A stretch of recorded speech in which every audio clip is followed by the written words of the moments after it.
Hi all, welcome back to Polali's kitchen. ಮಾವಿನ ಹಣ್ಣಿನ ಸೀಸನ್ನಲ್ಲಿ ಮಾಡಿ ನೋಡಲೇಬೇಕಾದ ರೆಸಿಪಿಗಳಲ್ಲಿ ಇವತ್ತಿನ ಈ ರೆಸಿಪಿ ಕೂಡ ಒಂದು. ಮಾಂಬಳ ಪುಳಿಶ್ಶೇರಿ ಅಂದರೆ ಮಾವಿನ ಹಣ್ಣಿನ ಮಜ್ಜಿಗೆ ಹುಳಿ. ಇದು ಕೇರಳದಲ್ಲಿ ಮಾಡುವಂತಹ ರೆಸಿಪಿ. ಹೇಗೆ ಮಾಡೋದಂತ ನೋಡೋಣ. ಇದನ್ನು ಕಾಡು ಮಾವಿನ ಹಣ್ಣು ಅಥವಾ ಶುಗರ್ ಬೇಬಿ ಅಂತ ಹೇಳ್ತಾರಲ್ವಾ, ಆ ವೆರೈಟಿ ಮಾವಿನ ಹಣ್ಣಿನಿಂದ ಮಾಡಿದರೆ ಒಳ್ಳೆಯದು. ನನಗೆ ಆ ವೆರೈಟಿ ಸಿಕ್ಕಿಲ್ಲ, ಅದಕ್ಕೆ ನಾನಿಲ್ಲಿ ಸಿಹಿ ಮತ್ತು ಸ್ವಲ್ಪ ಹುಳಿ ಮಿಶ್ರಿತವಾಗಿರುವ ಮಾವಿನ ಹಣ್ಣಿನಿಂದ ಮಾಡ್ತಾ ಇದ್ದೀನಿ. ನಾನಿಲ್ಲಿ ಮಧ್ಯಮ ಗಾತ್ರದ 4 ಮಾವಿನ ಹಣ್ಣಿನ ಸಿಪ್ಪೆ ತೆಗೆದಿಟ್ಟಿದ್ದೆ. ನಂತರ ಆ ಸಿಪ್ಪೆಗೆ 1 ಕಪ್ ನೀರು ಹಾಕಿ ಕೈಯಿಂದ ಕಿವುಚಿ ಅದರಿಂದ ತೆಗೆದಿರುವ ರಸ ಇದು.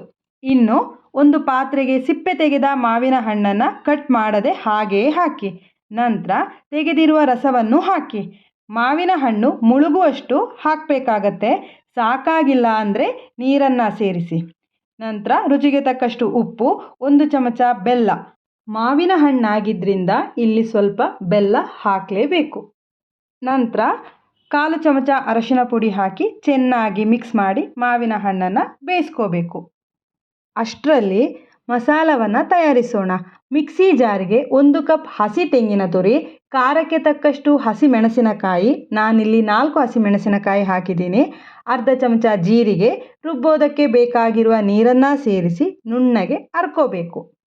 ರುಬ್ಬಿರುವಂತಹ ಮಿಶ್ರಣ ಬೆಣ್ಣೆ ಥರ ಇರಬೇಕು, ಅಂದರೆ ನೈಸಾಗಿ ಇರಬೇಕು. ವಿಡಿಯೋದಲ್ಲಿ ಕಾಣ್ತಿದೆಯಲ್ವಾ, ಆ ಥರ.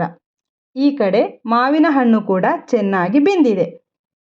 ಇನ್ನು ರುಬ್ಬಿರುವ ಮಿಶ್ರಣವನ್ನು ಬೆಂದಿರುವ ಮಾವಿನ ಹಣ್ಣಿಗೆ ಹಾಕಿ 1/4 ಕಪ್ ನೀರನ್ನು ಮಿಕ್ಸಿ ಜಾರಿಗೆ ಸೇರಿಸಿ ಆ ನೀರನ್ನು ಹಾಕಿ ಚೆನ್ನಾಗಿ ಮಿಕ್ಸ್ ಮಾಡಿ ಕುದಿಯಲು ಬಿಡಿ.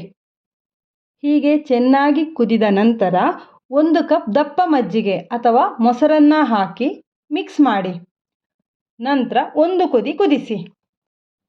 ಕೊನೆಯಲ್ಲಿ ಒಗ್ಗರಣೆಗೆ 1 ಚಮಚ ಕೊಬ್ಬರಿ ಎಣ್ಣೆ, ಅರ್ಧ ಚಮಚ ಸಾಸಿವೆ, 1/4 ಚಮಚ ಮೆಂತ್ಯ, 1 ಒಣಮೆಣಸಿನಕಾಯಿ ಹಾಕಿ ಒಗ್ಗರಣೆ ಸಿಡಿದ ನಂತರ ಕರಿಬೇವನ್ನು ಹಾಕಿ ನಂತರ ಮಾಡಿಟ್ಟ ಮಜ್ಜಿಗೆ ಹುಳಿಗೆ ಒಗ್ಗರಣೆಯನ್ನು ಹಾಕಿದರೆ ರುಚಿಯಾಗಿರುವ ಮಾಂಬಳ ಪುಳಿಶ್ಶೇರಿ ರೆಡಿ. ಕೆಲವೊಂದು ಕಡೆ ಈ ರೆಸಿಪಿಗೆ ಸಾಂಬಾರ್ ಈರುಳ್ಳಿ ಹಾಗೂ ಅಚ್ಚ ಖಾರದ ಪುಡಿಯನ್ನು ತೆಂಗಿನಕಾಯಿ ರುಬ್ಬುವಾಗ ಹಾಕ್ತಾರೆ.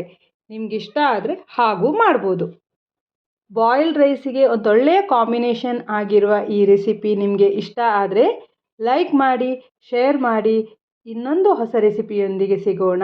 ಅಂಟಿಲ್ ದೆನ್, ಬಾಯ್.